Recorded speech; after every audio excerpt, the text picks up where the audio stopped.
এক সপ্তাহ হলো পকেটে টিয়া নেই, আমার মাথা নষ্ট হুদি বের করলে দেখে আমার মার্কেটে দেয়া দিছে, এই মার্কেটে চাল দিয়ে লাগবো কিনলে কিন্তু দিয়ে লাগবো কেমন দেখাইলো, দেখে বুঝলাম করে তুললাম ব্যস্ত যাও তাইলে আমরা কাঠের লিগে যাই গিয়া বাজারও আমরা দিয়ে ভুম ভুম করে গেলাম আমরা বাজারে গিয়া সোজা খাইলাম আলাল মিয়ার নিল। আর এই আলাল মিয়া তো সুন্দর একটা চেম্বার খুলে বই রয়েছে, আলাল মিয়া আঙ্গুরে দিকে পুরাই খুশি। কাঠের দাম দর জিগাইলাম, তো কইতেছে দাম দর একটু বেশি, আগে চাইতে বেশি টেহা লাগবো, এর লেগে ভাড়া লাগে বেশি, তেলের দাম বাড়তি। তো দাম দর ফুরাইয়া গেলাম ডুম দেখাবার লেগে, ডুম দেখাই দিলাম, এটি এটি দিবা পরে গুলাতে ঠিক আছে রাতে আছেন তাই তুমি ডুম গুলা তুলতেছে। 5 তারিখে গেলাম যাও খাইয়া হিগা, কি দা লাগছে খাওয়া ছাড়া কোনো আলাপ নাই, পেট শান্তি দুনিয়া শান্তি, পেট শান্তি মান্তি কইরা থুই আইলাম দেখি মিলাইয়া এই যে রনি ভাই আর হইলো ইয়ে সাজু ভাই দুইজন দুমছে কাঠ তুলতেছে, মিলে তুললা কাটা শুরু করলো।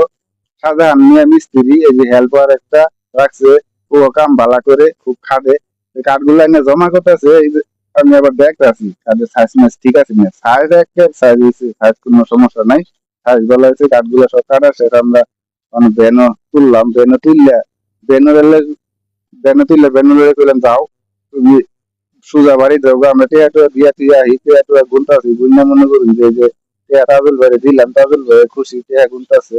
তাজুল ভাই দাড়িটি কিন্তু 100 দাড়ি সেই লাগে।